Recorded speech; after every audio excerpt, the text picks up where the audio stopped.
클릭해 주셔서 감사합니다. 오늘은 아리스토텔리스의 명언을 통해 우리의 삶을 고민해보는 시간을 가져보려 합니다. 그의 지혜로운 말들을 통해 우리의 삶에 더 깊은 의미를 부여해보는 시간이 되시길 바랍니다. 누구에게나 친구는 어느 누구에게도 친구가 아니다. 불행은 누가 진정한 친구가 아닌지를 보여준다. 내가 힘들 때 나에게 누가 더 진정한 친구일까 생각하기 전에 먼저 내가 그런 친구인지를 생각하라. 남의 입장에서 먼저 생각하는 것은 큰 지혜로움이다. 남의 입장에서 먼저 생각할 줄 아는 것이 제대로 된다면 세상의 거의 모든 갈등은 사라질 것이다. 남에게 요구하기 전에 나부터 그런 사람이 되어라. 그런 사람이 된다면 아무도 당신에게 손가락질 하지 못할 것이다. 주고받는 방법을 우정을 통해 배울 수 있다. 그렇다고 우정을 거래 개념으로 생각하는 것이 아니다. 대가를 기대하고 베푸는 우위는 아름답지 못하다. 얼굴이 두꺼운 사람만 공로를 인정받으려 티를 낸다. 그러나 우정은 모든 자유 위에 있다. 고로 존재의 가장 고결한 상태이다. 지금과 같은 개인주의의 사회에 우정과 사랑이 죽어가는 세상에서 아리스토텔레스의 우정에 관한 지혜는 우리가 주목하고 넘어가야 한다. 친구란 두 신체에 깃든 하나의 영혼이다. 아리스토텔레스가 말하는 우정의 세 가지 유형에는 이익을 위한 우정, 오로지 즐거움을 위한 우정, 선의의 완벽한 우정이 있다. 이익을 위한 우정, 이득을 위해서라면 타인을 이용하는 것도 서슴지 않는 자들이 있다. 어떤 이들은 언제나 이렇게 살아가며 어떤 이들은 이런 생각조차 하지 못한다. 친구와의 우정마저 이익을 기대하며 유지하는 자들도 있다. 누구나 어떤 방식으로든 대가를 기대한다. 정신적인 지지나 신뢰 또한 마찬가지다. 오로지 즐거움을 위한 우정. 어린 시절에 가장 많이 분포되어 있는 우정으로 나이가 들고 시간이 흘러 인간관계에 있어 더 깊어졌을 때 이러한 우정은 독이 될 수도 득이 될 수도 있다는 것을 깨닫게 된다. 이 두 가지 유형의 우정은 인생의 어려움이 찾아왔을 때, 도움이 필요할 때 대부분 사라져 버리는 우정이다. 선의의 완벽한 우정. 평생의 친구 한 명만 있으면 인생을 제대로 살았다고 하는 말이 바로 이 우정에서 나온 말이다. 요즘 같은 현대 시대에서 사실 많은 사람들이 잃고 있는 우정의 성향이 되고 있다. 이 우정은 가장 이상적이며 진정한 우정이라 할 수 있다. 아주 견고하며 절대 흔하지 않지만 불가능한 것은 아니다. 실용성과 즐거움을 뛰어넘으며 이런 친구가 되어줄 수 있고, 이런 친구가 곁에 한 명만 있다면 너무나 아름다운 인생이었다고 감히 말할 수 있는 사람이 될 것이다. 좋은 시간을 보내며 인생을 서로 공유하고 어려울 때에는 서로 의지할 수 있는 관계이다. 이러한 우정은 로맨틱한 관계와 비슷하기도 하다. 지금 내 곁에 친구가 있다면 세 종류의 우정에서 기쁠 때나 슬플 때나 함께 있어줄 친구가 누구인지를 잊지 마라. 저급한 욕망과 싸워 이긴 사람은 강한 적을 물리친 사람보다 훨씬 위대하다. 적은 외부에 있는 것이 아니라 언제나 내부에 있다. 그릇이 큰 사람은 자신의 욕망과 욕심을 다스려 이겨내는 사람이다. 아는 것에 의해서가 아니라 아는 것을 실천할 때 비로소 지혜로운 사람이 될 수 있다. 지식으로 남아 행하지 않는 지식은 그 지식의 가치를 발휘하지 못한다. 한 가지의 사소한 것을 알더라도 그것을 행하는 사람은 지식만 있는 사람보다 지혜롭다. 아는 것을 행하면서 직접 터득하고 자신의 것으로 새롭게 깨닫는 지혜를 꼭 느끼기를 바란다. 교육은 노후를 위한 최상의 양식이다. 어린 시절뿐만 아니라 인생의 노년기에 자신의 삶을 형성하는 데 있어서 교육의 중요성은 아무리 말해도 지나치지 않는다. 살아보니 생각보다 인생은 길고 쓸쓸하다. 배움의 즐거움과 지식, 기술, 지혜를 습득하면 더 나은 인간관계와 더 나은 노년기를 살게 될 것이다.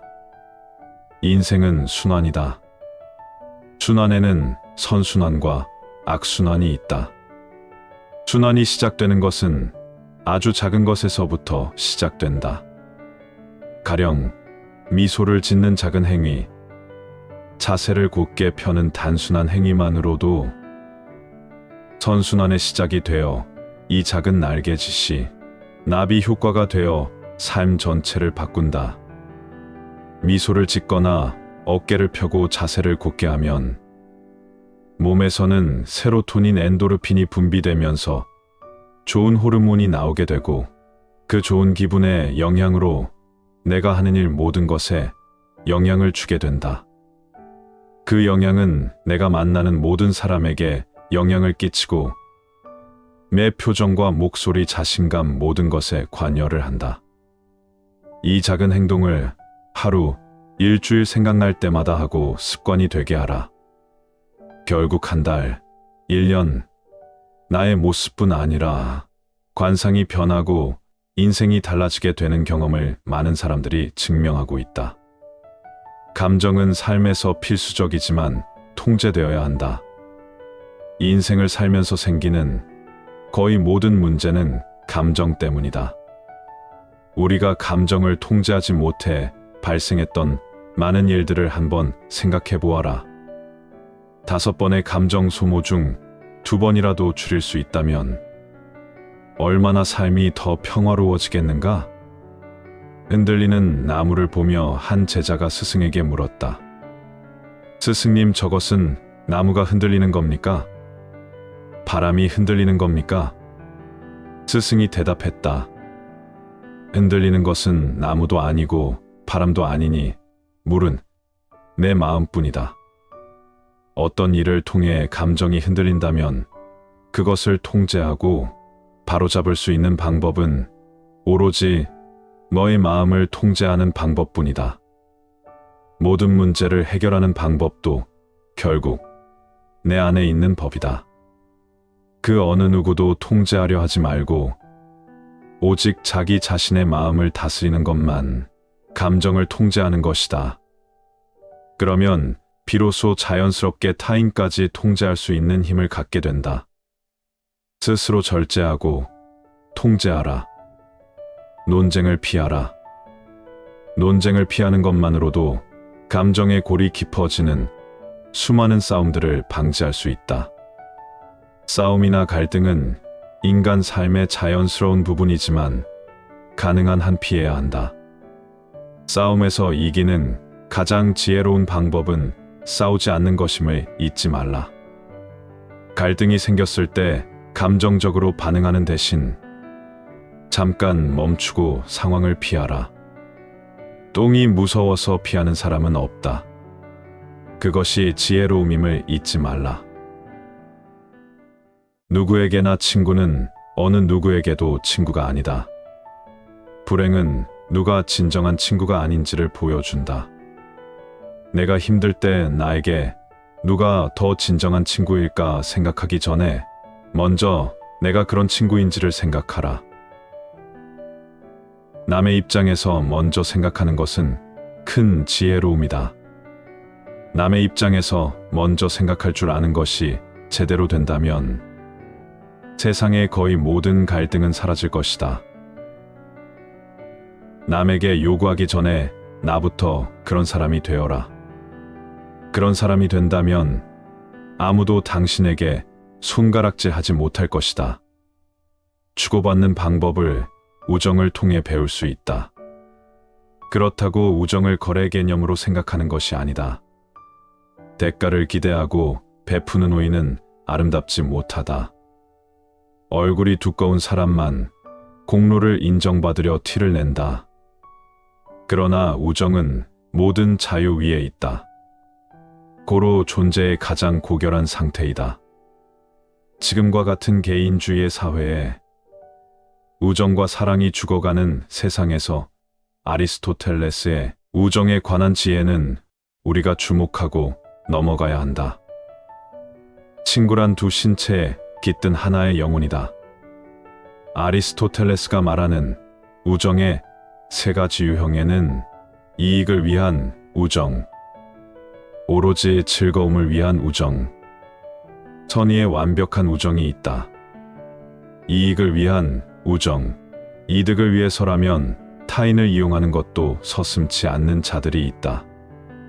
어떤 이들은 언제나 이렇게 살아가며 어떤 이들은 이런 생각조차 하지 못한다. 친구와의 우정마저 이익을 기대하며 유지하는 자들도 있다. 누구나 어떤 방식으로든 대가를 기대한다. 정신적인 지지나 신뢰 또한 마찬가지다. 오로지 즐거움을 위한 우정. 어린 시절에 가장 많이 분포되어 있는 우정으로 나이가 들고 시간이 흘러 인간관계에 있어 더 깊어졌을 때 이러한 우정은 독이 될 수도 득이 될 수도 있다는 것을 깨닫게 된다. 이 두 가지 유형의 우정은 인생의 어려움이 찾아왔을 때, 도움이 필요할 때 대부분 사라져 버리는 우정이다. 선의의 완벽한 우정. 평생의 친구 한 명만 있으면 인생을 제대로 살았다고 하는 말이 바로 이 우정에서 나온 말이다. 요즘 같은 현대 시대에서 사실 많은 사람들이 잃고 있는 우정의 성향이 되고 있다. 이 우정은 가장 이상적이며 진정한 우정이라 할 수 있다. 아주 견고하며 절대 흔하지 않지만 불가능한 것은 아니다. 실용성과 즐거움을 뛰어넘으며 이런 친구가 되어줄 수 있고, 이런 친구가 곁에 한 명만 있다면 너무나 아름다운 인생이었다고 감히 말할 수 있는 사람이 될 것이다. 좋은 시간을 보내며 인생을 서로 공유하고 어려울 때에는 서로 의지할 수 있는 관계이다. 이러한 우정은 로맨틱한 관계와 비슷하기도 하다. 지금 내 곁에 친구가 있다면 세 종류의 우정에서 기쁠 때나 슬플 때나 함께 있어줄 친구가 누구인지를 잊지 마라. 저급한 욕망과 싸워 이긴 사람은 강한 적을 물리친 사람보다 훨씬 위대하다. 적은 외부에 있는 것이 아니라 언제나 내부에 있다. 그릇이 큰 사람은 자신의 욕망과 욕심을 다스려 이겨내는 사람이다. 아는 것에 의해서가 아니라 아는 것을 실천할 때 비로소 지혜로운 사람이 될 수 있다. 지식으로 남아 행하지 않는 지식은 그 지식의 가치를 발휘하지 못한다. 한 가지의 사소한 것을 알더라도 그것을 행하는 사람은 지식만 있는 사람보다 지혜롭다. 아는 것을 행하면서 직접 터득하고 자신의 것으로 새롭게 깨닫는 지혜를 꼭 느끼기를 바란다. 교육은 노후를 위한 최상의 양식이다. 어린 시절뿐만 아니라 인생의 노년기에 자신의 삶을 형성하는 데 있어서 교육의 중요성은 아무리 말해도 지나치지 않는다. 살아보니 생각보다 인생은 길고 쓸쓸하다. 배움의 즐거움과 지식, 기술, 지혜를 습득하면 더 나은 인간관계와 더 나은 노년기를 살게 될 것이다. 인생은 순환이다. 순환에는 선순환과 악순환이 있다. 순환이 시작되는 것은 아주 작은 것에서부터 시작된다. 가령 미소를 짓는 작은 행위, 자세를 곧게 펴는 단순한 행위만으로도 선순환의 시작이 되어 이 작은 날개짓이 나비 효과가 되어 삶 전체를 바꾼다. 미소를 짓거나 어깨를 펴고 자세를 곧게 하면 몸에서는 세로토닌, 엔도르핀이 분비되면서 좋은 호르몬이 나오게 되고 그 좋은 기분의 영향으로 내가 하는 일 모든 것에 영향을 주게 된다. 그 영향은 내가 만나는 모든 사람에게 영향을 끼치고 매 표정과 목소리, 자신감 모든 것에 관여를 한다. 이 작은 행동을 하루, 일주일 생각날 때마다 하고 습관이 되게 하라. 결국 한 달, 1년, 나의 모습뿐 아니라 관상이 변하고 인생이 달라지게 되는 경험을 많은 사람들이 증명하고 있다. 감정은 삶에서 필수적이지만 통제되어야 한다. 이 인생을 살면서 생기는 거의 모든 문제는 감정 때문이다. 우리가 감정을 통제하지 못해 발생했던 많은 일들을 한번 생각해 보아라. 5번의 감정 소모 중 2번이라도 줄일 수 있다면 얼마나 삶이 더 평화로워지겠는가? 흔들리는 나무를 보며 한 제자가 스승에게 물었다. 스승님, 저것은 나무가 흔들리는 겁니까? 바람이 흔들리는 겁니까? 스승이 대답했다. 흔들리는 것은 나무도 아니고 바람도 아니니 물은 내 마음뿐이다. 어떤 일을 통해 감정이 흔들린다면 그것을 통제하고 바로잡을 수 있는 방법은 오로지 너의 마음을 통제하는 방법뿐이다. 모든 문제를 해결하는 방법도 결국 내 안에 있는 법이다. 그 어느 누구도 통제하려 하지 말고 오직 자기 자신의 마음을 다스리는 것만 감정을 통제하는 것이다. 그러면 비로소 자연스럽게 타인까지 통제할 수 있는 힘을 갖게 된다. 스스로 절제하고 통제하라. 논쟁을 피하라. 논쟁을 피하는 것만으로도 감정의 골이 깊어지는 수많은 싸움들을 방지할 수 있다. 싸움이나 갈등은 인간 삶의 자연스러운 부분이지만 가능한 한 피해야 한다. 싸움에서 이기는 가장 지혜로운 방법은 싸우지 않는 것임을 잊지 말라. 갈등이 생겼을 때 감정적으로 반응하는 대신 잠깐 멈추고 상황을 피하라. 똥이 무서워서 피하는 사람은 없다. 그것이 지혜로움임을 잊지 말라. 이상으로 아리스토텔리스의 명언을 통해 우리의 삶을 생각해 본 시간이었습니다. 아리스토텔리스의 명언은 우리의 삶에 영감을 주고 더 나은 선택과 성장을 도와줍니다. 아리스토텔리스의 가르침을 기억하며 우리의 삶을 책임지고 발전시켜 나가길 바랍니다. 저는 마음에 드는 글귀에 빨간색 체크해뒀는데 눈치채셨나요? 각자 마음에 드는 부분은 어디인지 편하게 댓글 남겨주세요. 구독과 좋아요는 영상 제작에 큰 힘이 됩니다. 오늘도 긴 시간 함께 해주셔서 감사합니다.